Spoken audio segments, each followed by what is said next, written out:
Namar ka jingbom burom jong gibang hasor nong po ia kasni kerpang jong kejala kablatip kup kesyat nong krem lane ka pomblang ki dikot jong keseng HYC nong po circle kilelet mankang ia gibang hasor nong po kiba peniat cacat ia kejing terekam bat peliru kumha kasngi balong tray. Ia kini kenuhun lailam dok presiden ke circle usamla Richard Dingdo bat sekretari usamla Tony Shelah. Ha keju kapor nak kaliang jong kita kinong yalam kila ongru bak sarkar kade ban penbena syuti bagi bang kide ban kang kum kejeng purom ye kesing kerpang syat nong krem kembali ke wei ne kejeng lek niam jong kun kasih kara.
Nakaliang jungi ke New Traffic Council nongpo circle hadin ba nakaliang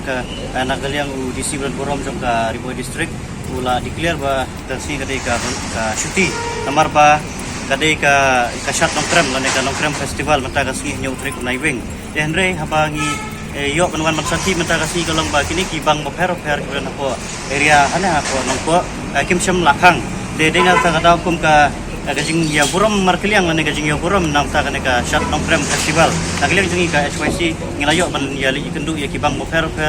ki manager lane staff dan hak tu bang ngilayo ban yakti ba ki haban khang no ya mata ka situm kadak kajing ya buram markeliang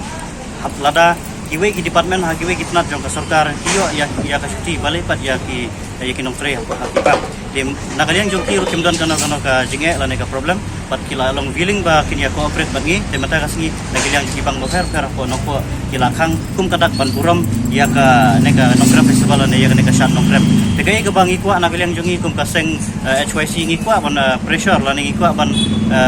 dawa ya ka sarkar ba kadai ban penana syuti ya ki bang